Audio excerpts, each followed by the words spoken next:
Muito bem, queridos irmãos e irmãs que nos acompanham, boa noite a todos.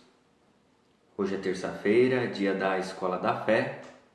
Você que já nos acompanhava na Escola da Fé com os encontros presenciais que aconteciam lá na nossa matriz paroquial Santa Luzia antes da pandemia, seja bem-vindo.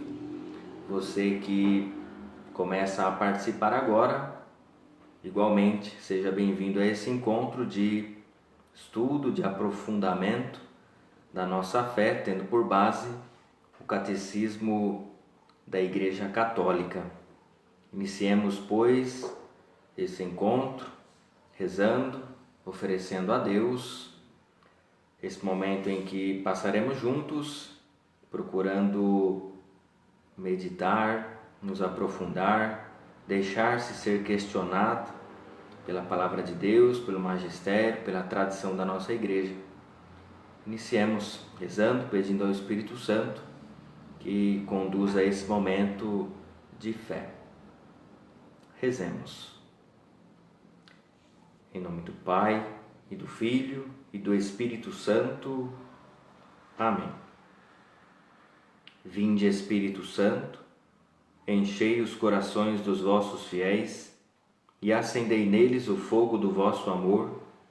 Enviai o vosso Espírito, e tudo será criado, e renovareis a face da terra. Oremos. Ó Deus, que instruístes os corações dos vossos fiéis com a luz do Espírito Santo, fazei que apreciemos retamente todas as coisas, segundo o mesmo Espírito, e gozemos sempre da sua consolação. Por Cristo, Senhor nosso. Amém. Roguemos também a Maria Santíssima. Estamos no mês mariano, ela que recebeu o Verbo encarnado, não somente no seu ventre, mas também no seu coração. Peçamos a ela a sua intercessão, ela que é sede da sabedoria. Ave Maria, cheia de graça, o Senhor é convosco. Bendita sois vós entre as mulheres, e bendito é o fruto do vosso ventre, Jesus. Santa Maria, Mãe de Deus, rogai por nós, pecadores, agora e na hora de nossa morte. Amém. Em nome do Pai, e do Filho, e do Espírito Santo. Amém. Muito bem, caríssimos, nós paramos no número 119 do compêndio do Catecismo da Igreja Católica. Você que tem em mãos, pode tomar aí a questão 119.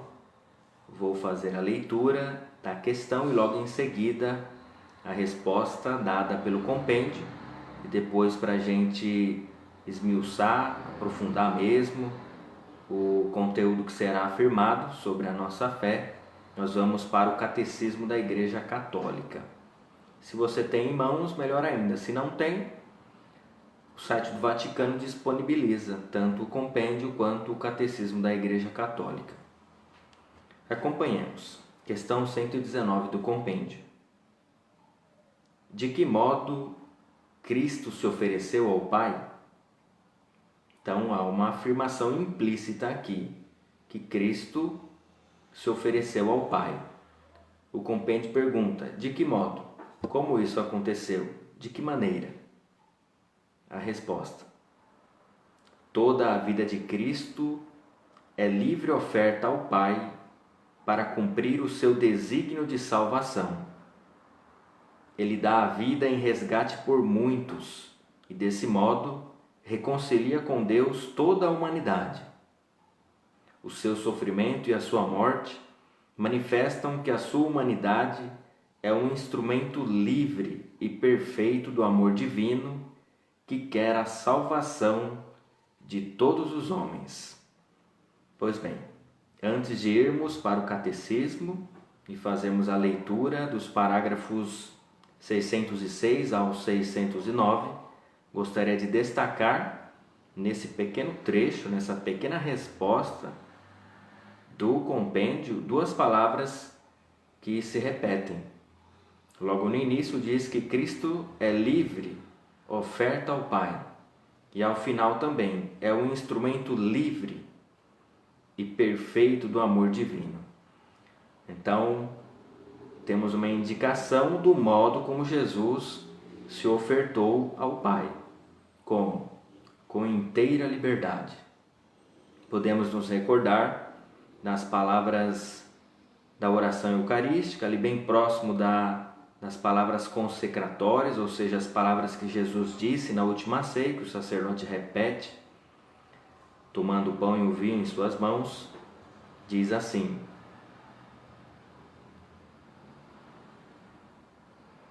antes da sua paixão, ele se entregou pelos seus discípulos livremente. Livremente se entregou, abraçando a paixão, ou seja, não foi pressionado por ninguém. Poderemos pensar, Jesus está fazendo a vontade de Deus Pai, ele é o enviado do Pai, o seu alimento é fazer a vontade do Pai. Talvez estivesse sofrendo algum tipo de pressão da parte de Deus Pai para fazer a sua vontade, mas nós vemos que Jesus se entrega com inteira liberdade. Não há pressão nenhuma da parte do Pai, nem da parte de ninguém. Ele se entrega livremente. Guardando esta afirmação de que Jesus se entregou livremente, nós vamos então fazer a leitura dos parágrafos 606 e 609 no Catecismo da Igreja, ok? Então temos essa grande indicação, Jesus se entregou livremente. Se no encontro passado nós falamos que a morte de Jesus estava no desígnio do Pai, na vontade do Pai, e que todas as pessoas envolvidas no processo da morte de Jesus, prisão, julgamento, a execução, elas não eram como que marionetes nas mãos de Deus Pai, não eram, mas eram pessoas livres. Praticaram o mal, alguns mentiram, outros levantaram como falsas testemunhas contra Jesus, outros praticaram o mal, executaram o justo, mas estas pessoas faziam uso da sua liberdade. Então, não é porque era a vontade de Deus, estava no desígnio do Pai, diz a Escritura no Novo Testamento que Jesus morreu segundo as Escrituras, que aquelas pessoas estavam fazendo aquilo obrigadas. Não, faziam uso de alguma forma da sua liberdade. Hoje nós nos questionamos sobre a liberdade de Jesus ao se entregar ao Pai por nós. Vamos então ao Catecismo e faremos o aprofundamento dessa questão 109 do compêndio. Vamos então à leitura. Pegue aí o seu catecismo e juntos nós vamos fazer a leitura, parágrafo 606. Diz assim, o título: Cristo ofereceu-se a seu Pai por nossos pecados. Isso é interessante. Às vezes a gente pula e diz que Cristo se ofereceu por nossos pecados. Morreu por nós. Sim, mas ele se ofereceu ao Pai por nós. Então a oferta de Jesus ao Pai por nós. Isso é importante, tá? Depois afirma embaixo no subtítulo: toda a vida de Cristo é oferenda ao Pai. Porque nós corremos o risco de achar que a oferenda de Jesus se deu apenas na cruz. Somente ali Jesus se ofertou ao Pai por nós, mas não. Durante toda a sua vida, Jesus se ofertou a Deus Pai por nós. Todos os atos de Jesus são atos salvíficos e não apenas o ato de sua entrega na cruz, que é o cume, o ponto mais alto dessa entrega, a grande coroação dessa entrega de Jesus. Nunca podemos achar que a entrega de Jesus se dá apenas na cruz. Toda a sua vida é oferta generosa e livre a Deus Pai por cada um de nós. Então, todas as curas, as pessoas que encontrou, perdoou, conversou, todos os gestos e palavras de Jesus são salvíficos. São gestos de oferta de si ao Pai por cada um de nós. Diz assim o parágrafo 606. O Filho de Deus, que desceu do céu, não para fazer a sua vontade, mas a do Pai que o enviou, Jesus é o grande enviado do Pai, diz ao entrar no mundo: Eis-me aqui, eu vim, ó Deus, para fazer tua vontade. Graças a esta vontade é que somos santificados pela oferenda do corpo de Jesus Cristo, realizada uma vez por todas. É citação da carta aos Hebreus, capítulo 10, versículos de 5 a 10. Hebreus, capítulo 10. É Jesus dizendo que veio ao mundo para fazer a vontade do Pai. E vamos ver logo em seguida que a vontade do Pai para Jesus é um motor para a sua vida. Então Jesus tinha o porquê viver, tinha significado a sua existência. Qual é o significado da sua existência? Fazer a vontade do Pai, se entregar a Ele por cada um de nós. Isso fez com que Jesus caminhasse, mesmo tendo a incompreensão dos discípulos, mesmo tendo que subir a Jerusalém, toda subida é difícil, mesmo tendo a incompreensão e perseguição dos seus inimigos. E não foram poucos os inimigos de Jesus. Então, tem uma afirmação que é muito importante para nós aqui, tirada da carta aos Hebreus, que a oferta do corpo de Jesus, realizada de modo mais pleno na cruz, foi realizada uma vez por todas. Uma vez por todas. E nós dizemos, a igreja diz, que a missa é o memorial da paixão, morte e ressurreição de Jesus. Ou seja, atualiza para nós esse mistério. Alguém poderia dizer, então Jesus está morrendo e ressuscitando mais uma vez em cada missa. Não, não é. Jesus morreu uma vez por todas e ressuscitou uma vez por todas. A missa apenas, né, entre aspas, atualiza para nós esse grande mistério. Então Jesus não morre de novo a cada missa, não ressuscita de novo a cada missa. A missa que nós celebramos ontem é a mesma missa que celebramos hoje, e se Deus assim permitir, a mesma missa que vamos celebrar amanhã, e é a mesma missa celebrada por todos os sacerdotes no mundo inteiro. Trata-se do único e mesmo mistério da paixão, morte e ressurreição de Jesus. A missa é atemporal. A missa está na eternidade, não é? E nos faz, nós que estamos no tempo e no espaço, na história, participar da eternidade, já querendo que participar de alguma forma daquilo que vamos experimentar futuramente, pois o memorial, como a gente vai ver daqui a pouco, não é apenas se recordar de algo, mas é trazer aquilo que aconteceu no tempo e no espaço, no passado, para hoje e apontando-nos para o futuro. É a chamada dimensão escatológica da Eucaristia. Eu tinha um professor de Bíblia que dizia que a maior dificuldade nossa na catequese, quando a gente fala de catequese, a gente não está falando só dos encontros de catequese que ocorrem com as nossas crianças que estão se preparando para receber os sacramentos da iniciação cristã, mas esse momento agora é um momento de catequese. O Papa faz catequeses toda semana, então catequese é para a vida toda. E ele dizia que um dos pontos fracos da nossa catequese é não conseguir apontar para frente com relação à Eucaristia, ao banquete escatológico. Porque a própria Bíblia no Novo Testamento aponta muitas vezes a vida eterna, o céu, como um grande banquete.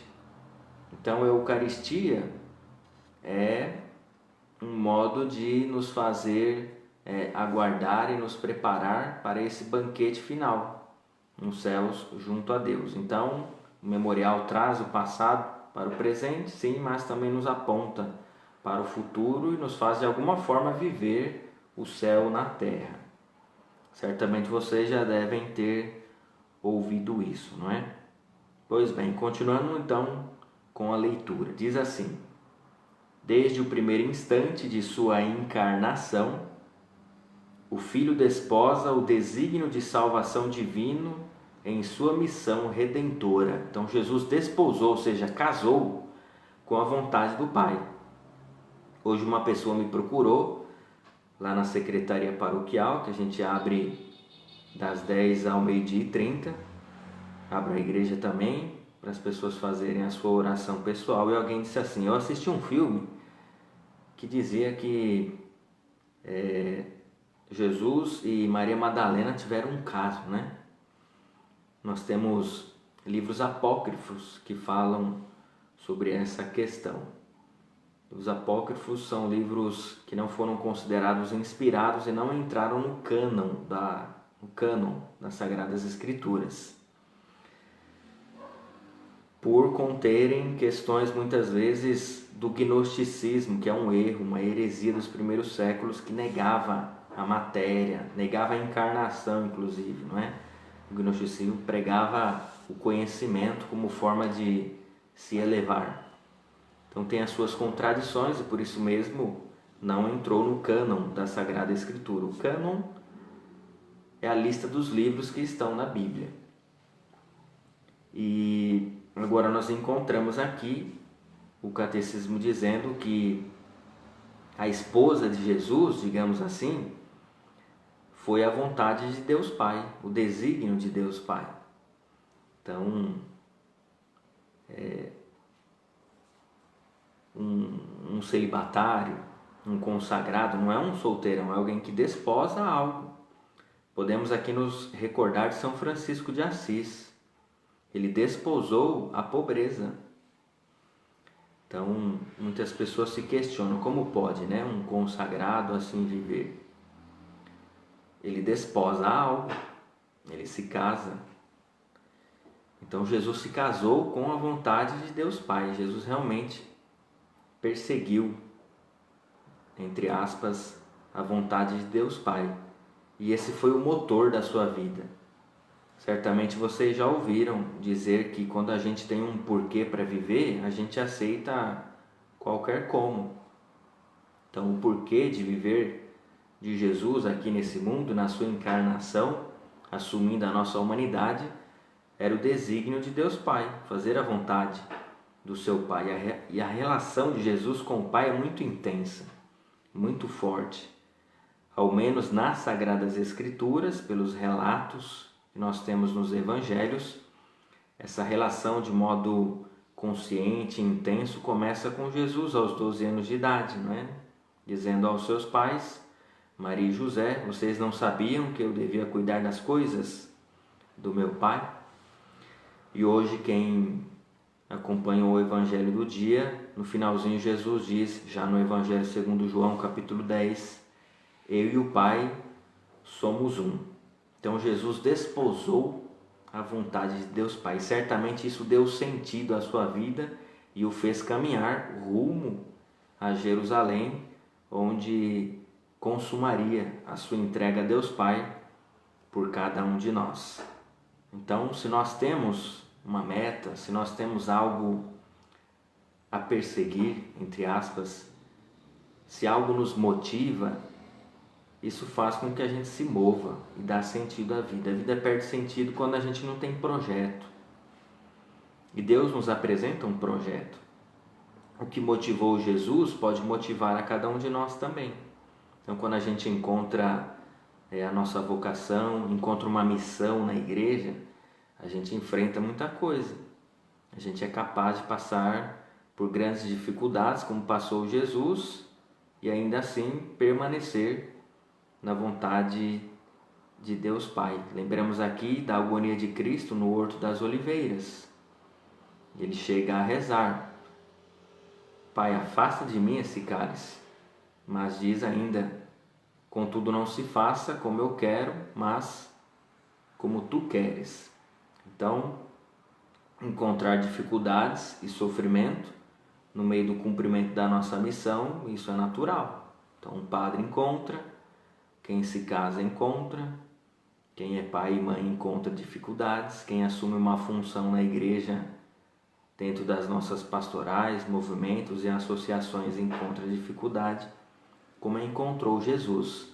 Mas se de alguma forma a gente está apaixonado pela missão, a gente vai em frente. E Jesus assim viveu, né? Ele desposou a vontade de Deus Pai. E aqui temos, continuando a leitura, uma citação de João, capítulo 4, versículo 34. Nós ouvimos no tempo pascal esse texto. Jesus diz o seguinte: meu alimento é fazer a vontade daquele que me enviou e consumar a sua obra. Então, a vontade de Deus Pai alimentava Jesus. Era o motor da sua vida, o fazia caminhar. Dava sentido à vida. E quando a vida perde sentido, fica difícil, não é? Não dá vontade nem de sair da cama. Mas se aproximando de Deus, de Jesus, dos evangelhos, nós encontramos sentido para a vida. Jesus, abraçando o desígnio de Deus, encontrou sentido e força. Se a gente abraça também a vontade de Deus em nossas vidas, a gente enfrenta muita coisa também, a vida faz mais sentido. Aqui gostaria de mencionar, vocês sabem que um padre estuda um pouco de filosofia, não é? Há uma corrente filosófica contemporânea do existencialismo que diz que a vida não tem sentido nenhum. Quem tem que dar sentido à vida é o homem, ele tem que procurar dar sentido, porque a vida não tem sentido. A vida é um absurdo, não tem sentido. Não faz muito sentido estar aqui, então a gente tem que caçar o sentido. É uma corrente filosófica existencialista. Mas no próprio existencialismo existe uma outra corrente que diz que nós recebemos sentido, um sentido dado. E para nós que temos fé, transportando para a nossa realidade, existe um projeto de Deus em potência que pode ser atualizado. E isso dá sentido à nossa vida. Então, nós corremos atrás das coisas? Sim, corremos. Devemos dar sentido à vida? Sim. Tem momentos muito difíceis na vida que a gente tem que correr atrás. Mas Deus tem um projeto, e esse projeto, que é o grande projeto do reino de Deus, ele dá sentido à nossa vida. Então a gente não é assim pura e simplesmente pessoas que procuram sentido para a vida. A gente encontra sentido na vida seguindo Jesus, abraçando o desígnio de Deus Pai. Quando o Gabriel voltar, vocês perguntem para ele essas coisas, tá bom? Porque ele está estudando filosofia, nosso seminarista. Ele pode esclarecer melhor, tá mais fresquinho na cabeça dele do que na minha, tá bom?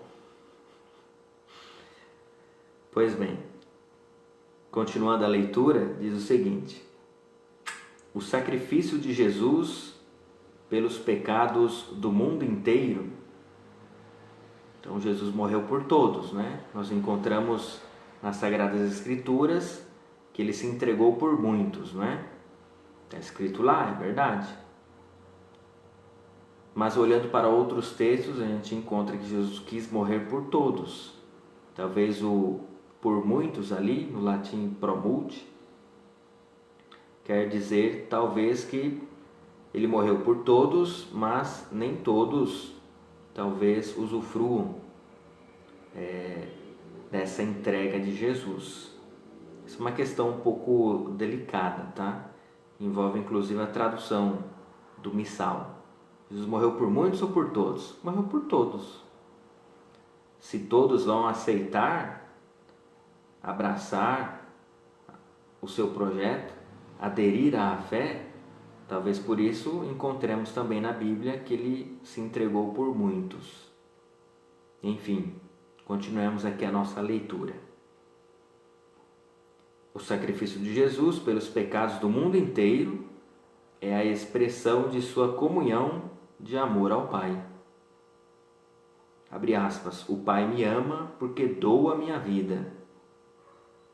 Ontem nós encontramos esse texto, é João 10:17. Jesus disse, ninguém tira a minha vida, eu entrego por mim mesmo e tenho poder para retomá-la. Aqui podemos nos recordar de outro dizer de Jesus. Quem procura salvar a sua vida, perde-a, mas quem a perde por amor de mim, esse a encontra. Digamos que Jesus perdeu a sua vida, não é? Ele entregou.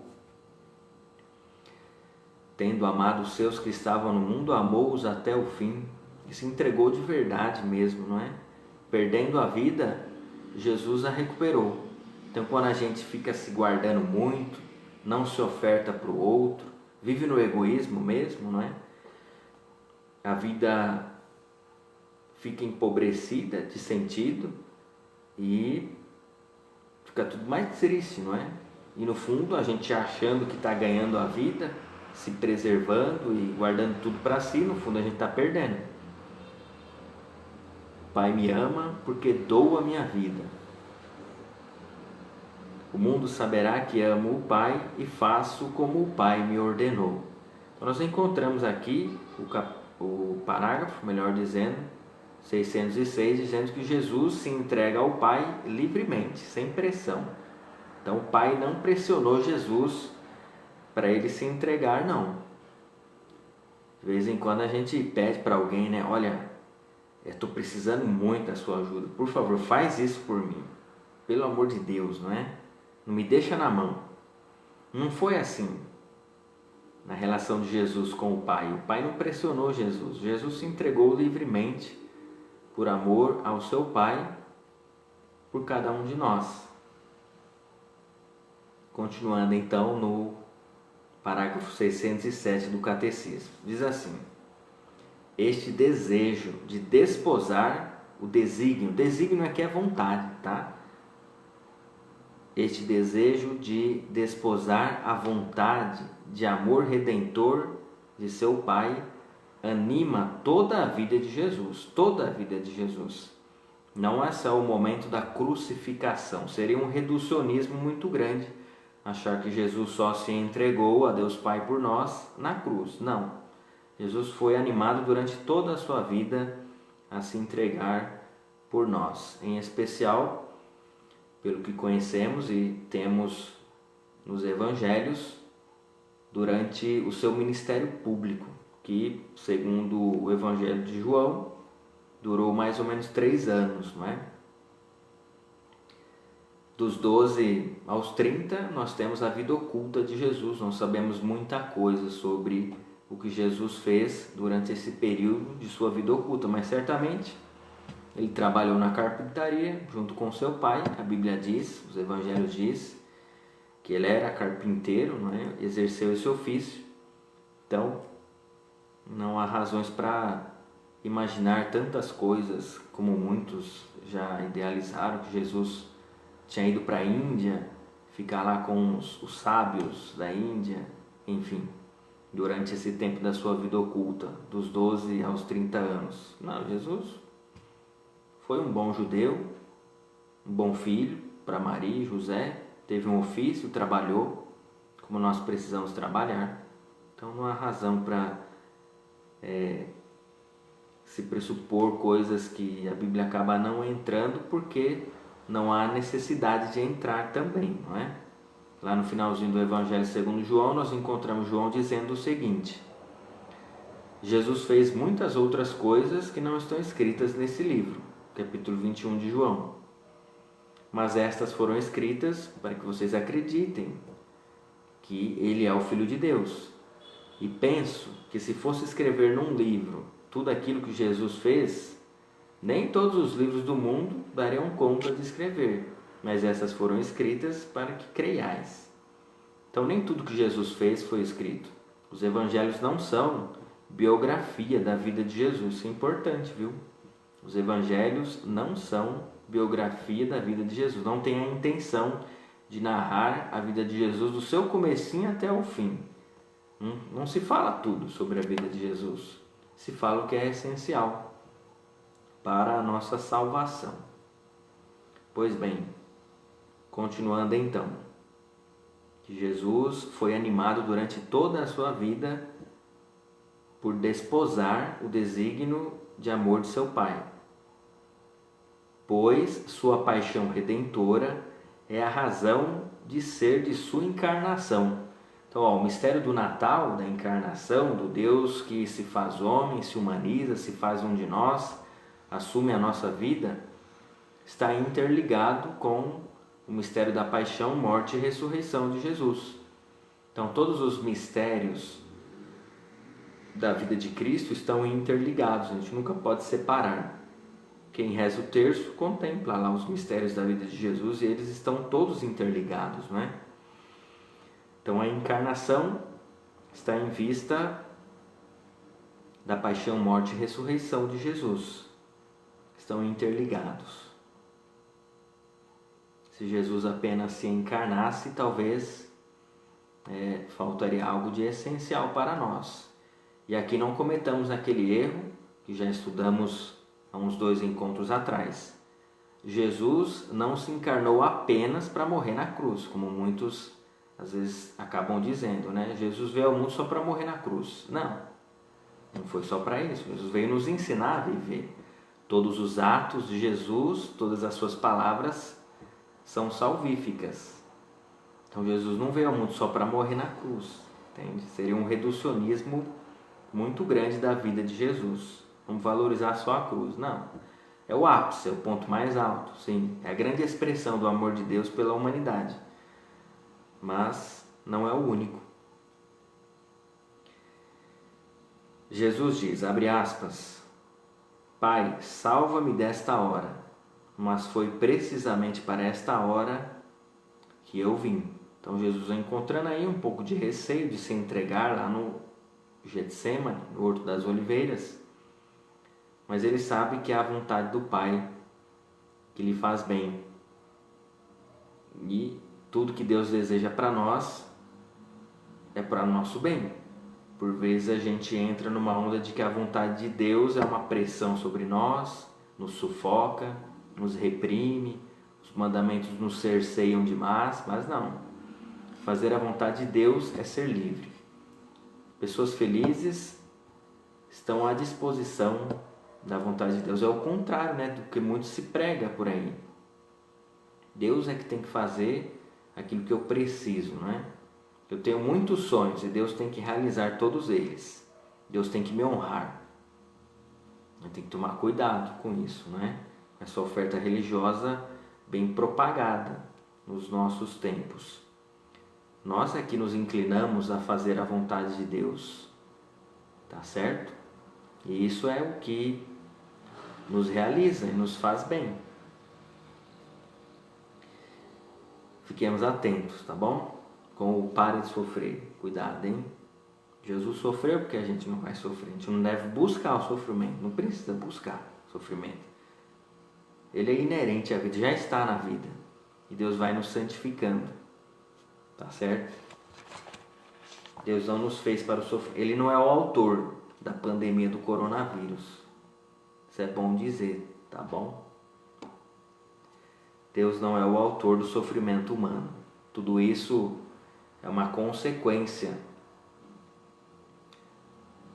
do pecado original. Tá bom? Muito bem. Continuando, Jesus falando sobre o desígnio de Deus Pai. Deixarei eu de beber o cálice que o Pai me deu? E ainda na cruz, antes que tudo fosse consumado, ele disse, tenho sede. Então Jesus, fazendo a vontade de Deus, sofre como ser humano. Tenho sede. né? Aqui vale a pena fazer uma menção a Santa Teresa de Calcutá, Madre Teresa. Ela foi animada durante toda a sua vida por esse dizer de Jesus, por essa palavra de Jesus na cruz: tenho sede. E ela entendeu isso como um cuidado que ela devia ter com as pessoas que sofriam, que clamavam, né? Então o sofrimento das pessoas hoje é a paixão de Jesus continuada no nosso mundo. Então ela ouviu, né, o clamor dos sofredores e procurou matar a sede de Jesus que sofria nos pobres. Mas depois de muito tempo ela foi entender que, além disso, ao viver uma secura espiritual, vocês já devem ter ouvido falar que ela não sentia muita coisa, não tinha arrepios. A fé dela não se baseava no sentimentalismo, porque o sentimento é bom, tá? A corrente espiritual inaciana nos ajuda a entender o quanto é bom entender os nossos sentimentos. E Deus também comunica algo por meio dos sentimentos, mas o sentimentalismo pode nos fazer algum mal. É fé e razão, lembremos sempre disso, tá bom? E depois ela foi entender que era Jesus sofrendo nela também, dizendo: tenho sede, porque ela viveu uma secura espiritual. Então foi uma grande mística, não é? E muitas vezes ela é acusada de uma ativista religiosa, né? Alguém que só viveu para cuidar dos pobres e não rezava, não tinha experiência de Deus profunda. Mas olha só que coisa profunda e interessante. Jesus dizendo a ela o tempo todo, animando a sua caminhada: tenho sede. Jesus sofrendo nos pobres e nela, por conta, no caso dela, da sua secura espiritual. Muito interessante, não é? Então nem sempre a gente vai sentir o que gostaria de sentir, não é? Então vou abrir um espaço aqui e contar uma piadinha, tá bom? Não sou muito bom de piada não, mas uma vez eu ouvi um pregador, né? Ele dizia assim, que muitas pessoas o procuravam e diziam: eu quero sentir Deus, eu quero sentir. E ele disse assim: tu quer sentir? Então senta a bunda no formigueiro, tu vai sentir, com toda certeza. Brincadeira à parte, né, gente? Não é por aí também, né? Como eu disse, o sentimento nos ajuda, tá bom? O problema é um sentimentalismo, né? Assim, eu tenho que chorar para fazer a experiência de Deus. Se eu não chorar, não foi experiência, né? Esse é o problema, não é por aí. Por vezes a experiência de Deus passa pelo choro também, mas... Tô vendo ali, livros apócrifos. Alguém está perguntando sobre os livros apócrifos, é a Suelen. Acabei vendo aqui. Vamos lá, vamos dizer então. A palavra apócrifo, se eu não me engano, significa escondido. A sua tradução literal, tá? Do grego. Lembrando que o grego era a grande língua da época de Jesus, tá bom, gente? Por conta da expansão do Império Macedônio, o Império de Alexandre Magno, a língua grega foi expandida ali pela região do Mediterrâneo, inclusive chegando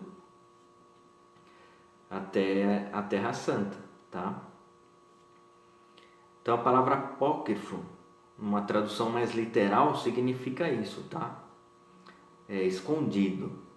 Mas no nosso contexto, apócrifo, quase não sai. Significa um livro que não entrou no cânon. Ou seja, o livro, a relação de livros que compõem a Sagrada Escritura. Porque a Bíblia, ela se tornou um livro, né? Com a invenção da imprensa, por meio de Gutenberg. Aqui é um livro, né? Entre aspas. Mas na verdade é uma biblioteca. A palavra Bíblia significa biblioteca, né? Vários livros. Se não me engano, 76, não é? Então os apócrifos não entraram na Bíblia, porque contém alguns erros, exageros. Muitos livros apócrifos são de cunho gnóstico, tá? E o gnosticismo é uma heresia já combatida na primeira carta de São João. São João diz assim: todo aquele que nega que Cristo veio na carne é anticristo. Então o gnosticismo tratava a carne, né, o corpo, com certa negatividade. Então o importante era o conhecimento para subir, para se elevar.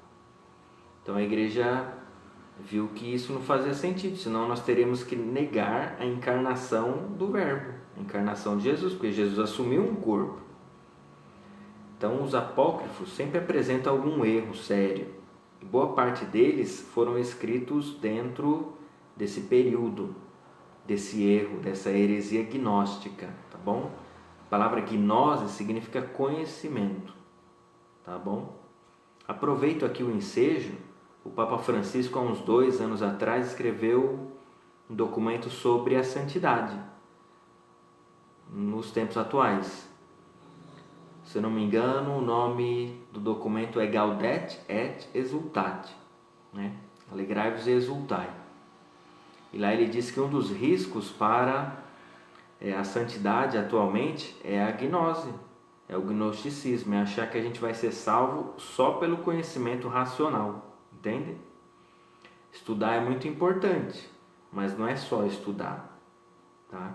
Isso porque existem grupos na igreja que acabam se considerando assim um pouco melhor do que os outros, porque sabem mais.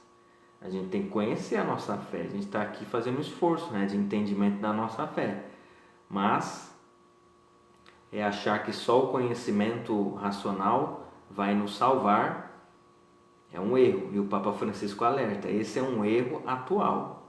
Viver uma fé apenas para conhecer, e conhecer no sentido racional, não no sentido bíblico, né? No sentido bíblico, conhecer é mais profundo, né? Lembremos de São João Paulo II, né? Fé e razão, sempre, tá?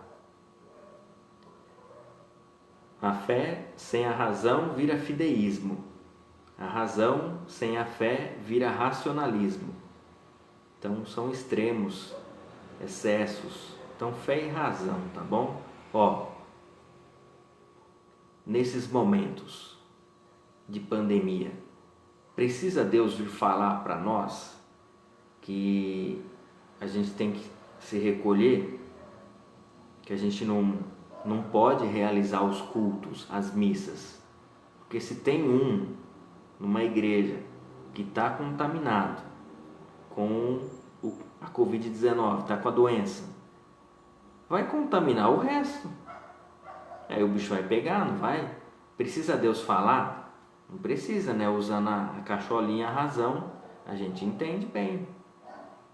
E que não dá, né? Não é verdade? Muito bem. Alguém falou aí sobre... Aí, Ana Paula Fedrigo, forte abraço para você, saudades, viu? Lá da Paróquia Nossa Senhora da Salete. Deixa um abraço pro Cauê é médico, né? Tá certamente se arriscando aí por todos nós. Forte abraço ao nosso Cauê, nosso médico, né? Muito bem, alguém falou aí, Deus permite, né? É verdade, nosso bispo por várias vezes disse, Deus permite certas coisas, né? Ele não é o autor do mal, mas o próprio catecismo diz que Deus permite que o mistério da iniquidade atue no mundo, não é? E por vezes essas situações nos levam à conversão, não é? Quantas vezes o sofrimento nos leva à conversão, a gente acaba encontrando algum sentido no sofrimento, não é verdade? Pois bem, vamos lá. Acho que é isso, né? Conforme eu vou vendo aí as perguntas, eu não consigo ver todas, tá? Eu tô sozinho aqui, não tenho nenhum auxiliar da Pascom aqui não, viu, gente? Todas as lives eu faço sozinho mesmo, tá? Uma precaução, correto? E eu moro sozinho, então. Pois bem, vamos lá. Nós vamos então ao parágrafo, não, continuamos, é isso aí, parágrafo 608, tá? Diz assim o 608. É o título, O Cordeiro que tira o pecado do mundo. Isso são palavras de São João Batista, né? Lá no Evangelho segundo João. Vamos acompanhar, nós vamos ver. Benção, tia. Tia está pedindo a benção. Benção. Deus abençoe, tia. Depois de ter aceitado dar-lhe o batismo junto com os pecadores, ó, isso aqui é muito importante. Ó, Jesus entrou nas águas do Rio Jordão junto com os pecadores, entrou na mesma água. É muita condescendência, né? Muita compaixão para com os pecadores. Entra na mesma água, pega a fila dos pecadores. Não precisava, mas pega. É Deus conosco mesmo, né? É prova que Deus nos ama muito, não é?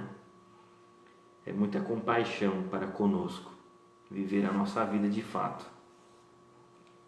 João Batista viu e mostrou em Jesus o Cordeiro de Deus que tira o pecado do mundo.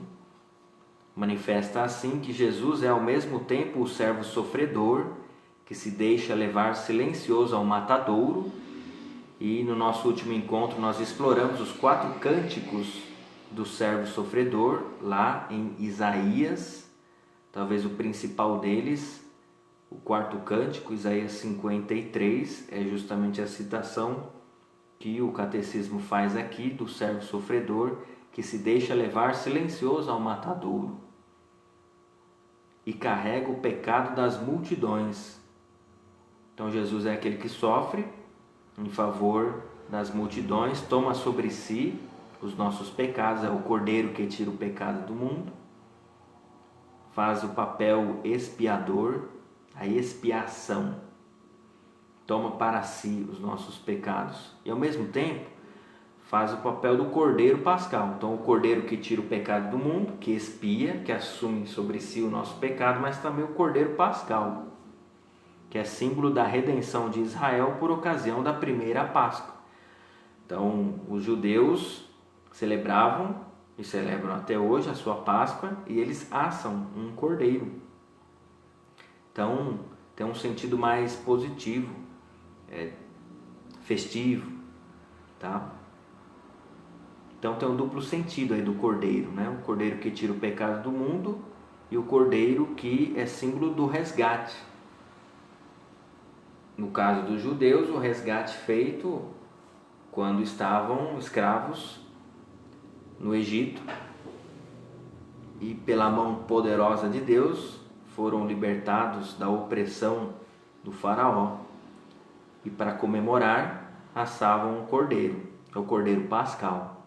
Jesus é o Cordeiro que tira o pecado do mundo e o Cordeiro Pascal.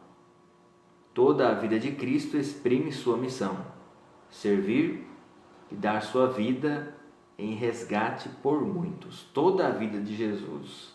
É importante repetir isso, tá? Não é só na cruz que Jesus se doa a nós, mas Ele se doa a nós durante toda a sua vida. Todos os seus atos e palavras são salvíficos. Um abraço, Javes, irmão do seminário. Já casou, Javes? Você tá bem? Um abraço, irmão. Muito bem, queridos. Continuando então, parágrafo 609. Jesus abraça livremente o amor redentor do Pai. Vamos ler o que diz o catecismo. Ao abraçar em seu coração humano, então nós já estudamos isso, né? Que Jesus nos amou com um coração humano, né? Tem uma música, né? Conheço um coração tão manso, humilde e sereno. Que coração? É o coração de Jesus, que é um coração humano. Ele teve um coração humano, ele nos amou com um coração humano. Ao abraçar, diz o catecismo, em seu coração humano o amor do Pai pelos homens, Jesus amou-os até o fim. Pois ninguém tem maior amor do que aquele que dá a vida por seus amigos. Texto belíssimo, né? Nós escutamos lá na Quinta-feira Santa. Assim, no sofrimento e na morte, sua humanidade se tornou um instrumento livre e perfeito de seu amor divino, que quer a salvação dos homens. Aqui nós precisamos nos recordar sempre, né, que Jesus é uma única pessoa com duas naturezas. A natureza divina, que ele tem desde a eternidade, desde sempre, e quando se encarnou, assumiu a natureza humana. Uma única pessoa com duas naturezas. Então, a natureza humana foi um instrumento para a ação divina. Então, o ser humano não é qualquer coisa assim também, não é? O ser humano tem a sua grande importância. O corpo de Jesus teve a sua importância. Por isso o gnosticismo é um erro, né? Que ignorava o corpo.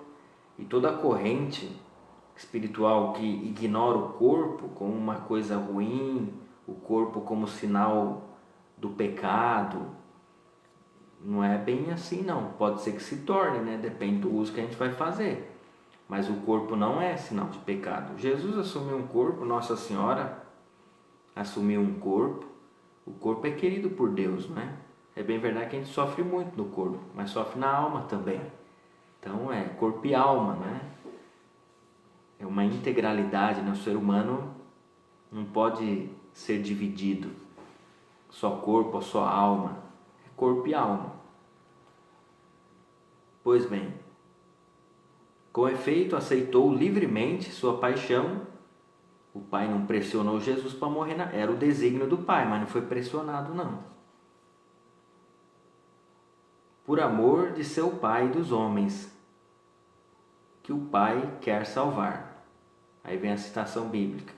Ninguém me tira a vida, mas eu a dou livremente. Daí a liberdade soberana do Filho de Deus quando ele mesmo vai ao encontro da morte. Liberdade soberana. Eu estou tentando lembrar da palavra ali que se diz antes das palavras consecratórias, mas não estou lembrando. Lembrei. Abraçando livremente a paixão. Ele tomou o pão, deu graças, abraçando livremente a paixão. Então não teve pressão sobre Jesus, fez uso da sua liberdade para fazer a vontade do Pai. Assim é conosco também. Por isso, uma das coisas que eu aprendi na faculdade de teologia, o professor perguntava assim, professor de Bíblia: por que a gente peca? Porque a gente quer. Essa era a resposta. Inclusive ele me fez essa pergunta. Ele disse em sala de aula e depois perguntou na prova oral, não é? Por que a gente peca? Porque a gente quer. Nós decidimos pecar. Então Jesus decidiu fazer a vontade de Deus Pai. E fez livremente, sem pressão alguma. Bom, para ter amor tem que ter liberdade, não é? Tem que ter liberdade. Por isso todo relacionamento interpessoal, talvez principalmente entre namorados, né, noivos, ou até mesmo entre pessoas casadas, não pode ter sufocamento. Quando um sufoca demais o outro, restringindo a liberdade do outro, isso é muito ruim, não é? Ninguém consegue viver tendo alguém ali te censurando o tempo todo, podando a sua liberdade o tempo todo. É preciso fazer algumas renúncias, sim, para o bem do outro, né, para boa convivência, mas toda a relação que só tira, entendeu? Às vezes por ciúmes, faz com que as pessoas se afastem, né? Vocês já ouviram aquela, fulano começou a namorar, aí se isolou, né? Talvez porque o outro esteja pressionando, não quero que você conviva mais com as demais pessoas, né? Esse relacionamento é abusivo e ruim. Tem que ter liberdade, né? O amor tem liberdade. Um pouquinho de ciúmes é natural, mas um ciúmes exagerado que prende as pessoas e não deixa fazer nada, isso é complicado, tá bom? Então o Sérgio está dizendo aí, pode-se dizer que nosso corpo é uma ferramenta para a eternidade? Sim, sem dúvida. E se não fosse, não haveria ressurreição, não é? E ressurreição é corporal. Dizemos no credo, o símbolo apostólico, creio na ressurreição da carne, não é? Então o corpo deve ser cuidado, né? O corpo deve ser cuidado. Jesus ressuscitou com o seu corpo, ressuscitou com as marcas da paixão, né? E mostra para os discípulos, olha aqui, sou eu mesmo, né? Mostrando as chagas. Então o corpo é muito importante, é um instrumento sim. É que às vezes a gente vem para a igreja e quer ser tão espiritual que acaba ignorando o corpo e não cuida do corpo. Tem que cuidar do corpo. Eu li um livro sobre a vida de São Francisco já faz muito tempo, já antes de entrar para o seminário. O padre que me acompanhava, leia esse livro aqui, vai te ajudar. E São Francisco foi alguém que fez muita penitência mesmo, né? Uma ordem mendicante, né? A ordem dos frades menores. E ele fazia muita penitência. E no final da vida, se eu não me engano, alguém se aproximou dele e disse: Francisco, você maltratou muito seu corpo. E ele disse: é verdade, maltratei muito, exagerei. Então, os franciscanos aí que me corrijam, tá bom? Me ajuda a dizer o que é correto. Mas o próprio São Francisco, que penitenciou muito seu corpo, chegou num determinado momento que ele, acho que eu passei do limite, não é? Não é bem assim também. Correto? Então, chegamos ao término aqui dessa questão. Eu vou ler a questão 120 apenas no compêndio, porque tem algo importante aqui para nós, tá bom? É a questão número 120 do compêndio. Diz assim, como se exprime na última ceia a oferta de Jesus. Isso aqui é muito bom, A oferta que Jesus fez na última ceia está intimamente ligada à oferta que ele fez na cruz. Vamos ver o que o compêndio nos diz. Na última ceia, com os apóstolos, na vigília da paixão, Jesus antecipa, isto é, significa e realiza de modo antecipado a oferta voluntária de si mesmo, quando diz na última ceia: isto é meu corpo, que é dado por vós, este é o meu sangue, que é derramado por vós. Ele institui assim ao mesmo tempo a Eucaristia como memorial do seu sacrifício e os seus apóstolos como sacerdotes da nova aliança. Então, na véspera de sua paixão, Jesus antecipa a sua entrega que ele vai fazer no dia seguinte, na sexta-feira. Entrega do seu corpo e do seu sangue. Então, é uma entrega ritual na última ceia, que se concretiza, de fato, na cruz. Então, está intimamente ligado, A Quinta-feira Santa com a Sexta-feira da Paixão. Por isso, a gente entende o porquê que as 3 celebrações do Tríduo Pascal, da quinta-feira, da sexta-feira e da noite do sábado, que já é domingo, estão interligadas. Inclusive, não se dá a bênção no final das celebrações, só no final da vigília pascal que tem a bênção, porque essas celebrações do Tríduo Pascal estão intimamente ligadas, Então, o que celebramos na quinta-feira, na popular missa do lava-pés, da instituição da Eucaristia e do sacerdócio ministerial, continua na sexta-feira da paixão. Na última ceia, Jesus antecipa o que vai fazer na cruz, a sua entrega do seu corpo e do seu sangue ao Pai por cada um de nós. E aqui entra novamente a palavra Eucaristia, que vem do grego e significa ação de graças. E fala novamente de memória, Memória é tornar presente, atualizar, não é apenas recordar. Por isso só tem uma única missa, Tem uma única missa só. Então tem padres rezando missa no mundo inteiro. É a mesma missa, porque a missa é atemporal. É a mesma missa de sempre, A mesma missa que Jesus celebrou, tá? É que esse termo aí pode ser usado em outro sentido também, né? É sempre a mesma missa. O que muda é o ritual, né? O modo como se celebra, mas é sempre a mesma missa.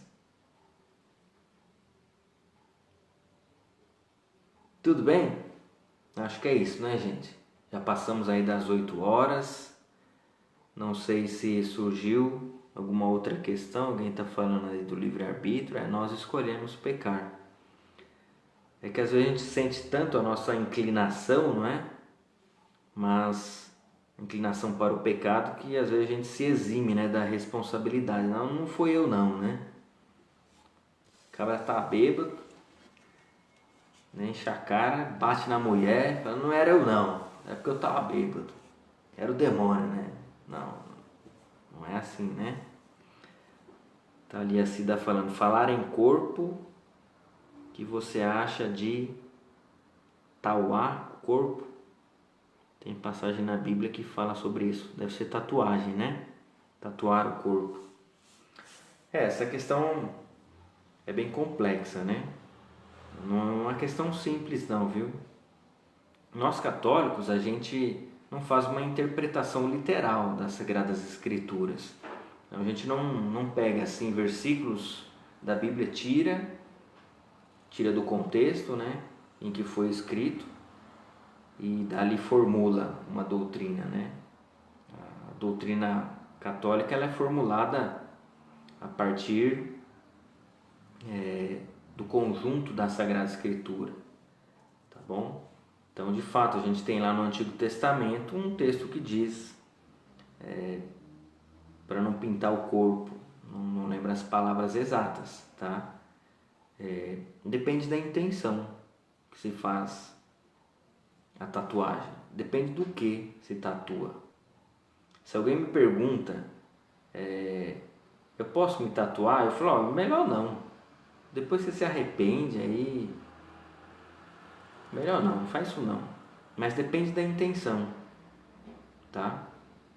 Depende do que se tatua. Pode se tornar uma idolatria, né? Dependendo do que você tatua, tá? Mas ó, eu já encontrei pessoas que tatuaram no corpo a cruz de São Bento. Eu vou contar um caos aqui pra vocês, hein? Um caos. O meu cunhado, tô entregando o homem, fez uma tatuagem na batata da perna. O cara, depois de velho, faz tatuagem na batata da perna. Eu acho que era a cruz de São Bento mesmo.